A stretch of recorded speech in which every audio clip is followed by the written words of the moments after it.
Don't touch the anointed one. Babala ba o paalala?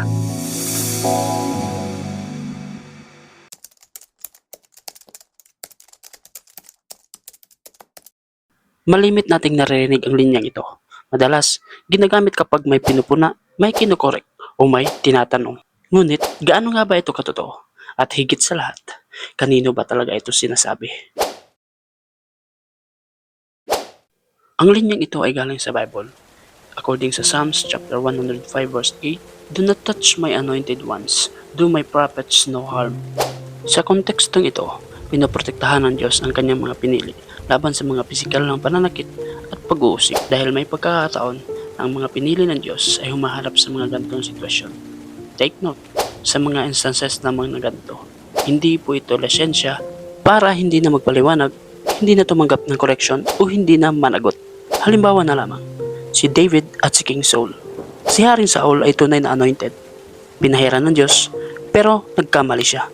Si David ay may pagkakataong patayin si Saul, pero hindi niya ginawa. Sabi nga sa 1 Samuel chapter 24 verse 6, "The Lord forbid that I should do such a thing, to lay my hand on the Lord's anointed." Pansinin dito, hindi sinabing walang mali si Saul. Ang sinabi, hindi ko siya sasaktan. May pagkakaiba ang pananakit at pagsabi ng katotohanan. Sa panahon ngayon, may mga religious leaders o public figure na kapag kinestyon, sinasabi agad, "Don't touch the anointed." Ginagamit nila ang linyang ito upang manakot o palusot para wala ng follow-up questions. Ikaw ba naman? Diyos na iyong kalaban. Sino ba namang hindi mananahimik dyan? Diba?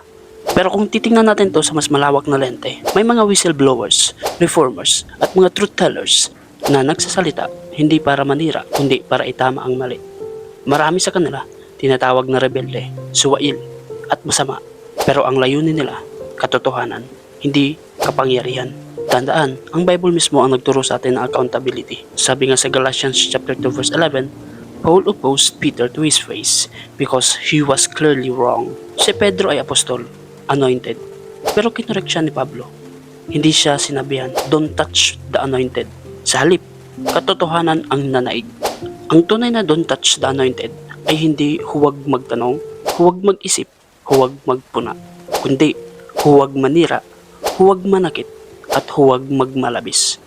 Pwede kang magsalita ng may respeto, pwede kang magtanong ng may pag-ibig, pwede kang tumindig ng may katotohanan. Kaso, sa panahon natin ngayon, malungkot man kung iisipin. Pero, minsan wala na itong kabuluhan dahil puro na lang kayabangan. Ang anointing ay protection, hindi panangga sa katotohanan. At ang Diyos na nagpahid ay siya ring Diyos na nagdidisiplina. Kaya sa panahon ngayon maging maingat sa sinasamba, sa sinusunod, at sa mga salitang binibitawan. Dahil ang tunay na lingkod ng Diyos ay hindi takot sa liwanag.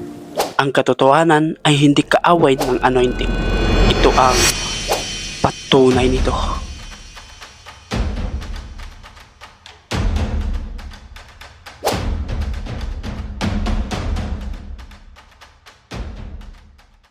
This is Arkrich.